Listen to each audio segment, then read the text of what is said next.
Re-ranking MMFF movies after kong mapanood lahat. Ito yung unang ranking ko based from the trailer and eto na nga yung ngayon. So isa-isahin nga natin. Ang hirap manood ng 3 to 4 movies sa iisang araw. Ang sakit sa mata.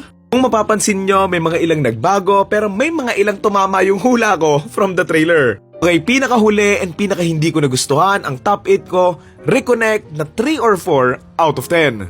Literal na mag-isa lang ako sa sinehan nung pinanood ko to and pagkatapos ko nga panoorin, gets ko na kung bakit.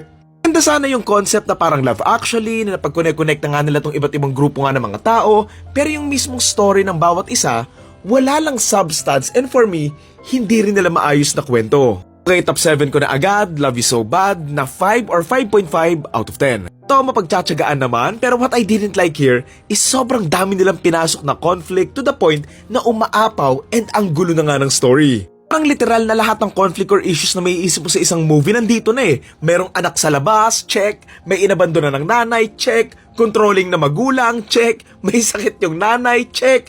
Perfect student versus imperfect student, check. At marami pang iba. Sana ko nasusolusyonan nila eh. Pero ang nangyayari kasi, bato lang sila ng bato ng mga conflict na para bang more chances of winning. In terms of chemistry, wala namang problema kasi meron talagang chemistry sina Will, Bianca, and si Dustin eh. Nakakapagpaganda sa isang movie yung may conflict or meron ngang bubog yung character. Mas nakakadagdag to ng layer or diin ba nga doon sa mismong kwento. Pero sabi nga sa kanta, too much conflict will kill you. Number 6 ko noong una, Manila's Finest, pero sadly ngayon, Shake, Rattle and Roll Evil Origins na 5.5 or 6 out of 10. Ang number 2 ko pa nga noong una yung Shake, Rattle and Roll pero yun, wala. Sobrang promising nung trailer nito na akala ko nga yung first story nga lang yung magiging underwhelming, yung sa mga madre, pero sadly, yung pangatlo nga din. Pero yung pinakamaganda dito na sana nga ayun na yung buong movie, yung pangalawang kwento. Tuwing na yung director nito, yung director din nung Rage na bumuhat nga sa huling Shake, Rattle and Roll, it's no surprise na yung pangalawang kwento talaga yung pinakamaganda eh. Dos pa rin naman sa production design team nila kasi ang gaganda pa rin naman ng mga sets, locations, costumes and props nila na isa yon sa mga konting positive sa movie na to. Siguro tradisyon na rin yun na Shake, Rattle and Roll. Isa lang yung maganda, tapos laging yung dalawa, isang pangit, tapos isang pwede na. Okay, ang number 5 ko ay Call Me Mother, 7 out of 10 na malapit lang sa hula ko before na number 4. From number 5 pababa, eto na yung mostly nagustuhan ko rin talaga. Sobrang deserve talaga ni Vice yung award for this film kasi iba lang talaga yung range na ipinakita niya, lalo na doon sa hospital scene, tsaka yung nag-aagawan sila ng mga tanod. Puro medyo questionable lang yung story, especially with that ending na I understand na realistic to, pero yon, I just hope na mas na-justify lang siya doon sa mismong kwento. Galing din pala ng batang actor dito by the way and sobrang deserve din niya yung award na nakuha niya. Okay, number 4 na number 3 ko dati, Bar Boys After School, 7.5 out of 10. What I love here is that isa siguro to sa pinaka-relevant ang MMFF movie this year na meron silang tinakil na issue na ongoing pa nga rin ngayon. Tatanungin nyo kung mas maganda ba to sa part 1, mas maganda pa rin yung part 1 pero pwede na rin naman tong part 2. Interesting din naman dito kasi nga meron sila mga bagong dinagdag like with the students, pagbabalik ka sa pag-aaral, and issue nga ng mga abogado dito sa Pilipinas. Pero I wish lang na mas nabalanse and mas natimpla nga nila yung hatian nga ng story between the original and the new cast para nga lang mas naging malinaw yung kwento nga nila altogether. Ang galing din pala ni Will dito sobra ako naiyak doon sa keep scene na kudos din naman din doon sa writers. Top 3 na tayo, I'm Perfect, 8 out of 10. Number 1 ko to noong una from the trailer na pwede naman, pero kasi yung ending lang talaga, sobrang unnecessary. Putik na yan, hindi na lang hinayaan yung audience na isipin na tumanda silang magkasama eh. Last few minutes na lang, tinegi pa nila yung isa.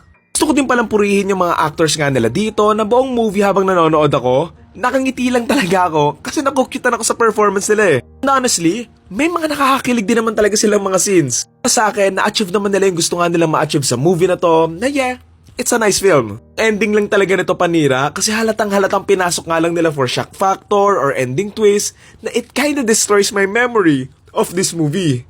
Okay, top 2 na tayo na hindi ko in-expect kasi akala ko cheesy lang. Unmarry, 8.5 out of 10. Una nasa top 5 ko to kasi akala ko typical drama lang, nahiwalayan ganito ganyan. Pero hindi, kasi ang ganda ng writing ng movie na to and if dadaan ka man sa isang annulment, magandang panoorin mo tong movie na to para makapag-review ka. Ganda ng performance si Angelica Panganiban dito, lalong-lalo na ngayon nasa korte sila, nung kinukwento nga niya yung mga masasamang ginawa sa kanya na Tom Rodriguez. Yung scene na yun, nakakaiyak din talaga. Ko nagka-issue nga dito na kesyo dapat daw si Angelica nga yung nanalo nga ng Best Actress.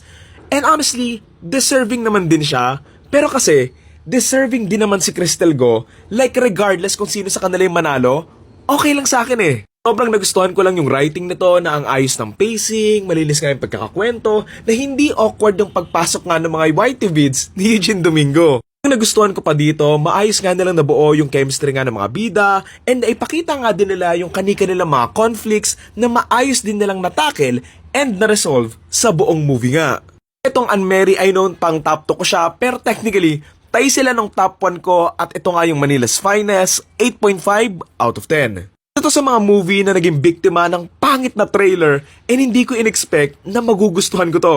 From the trailer, top 6 ko lang to kasi ang pangit nga nung trailer, uulit-ulitin ko. Trailer kasi, hindi niya malino na naipakita kung ano yung makikita natin doon sa mismong pelikula.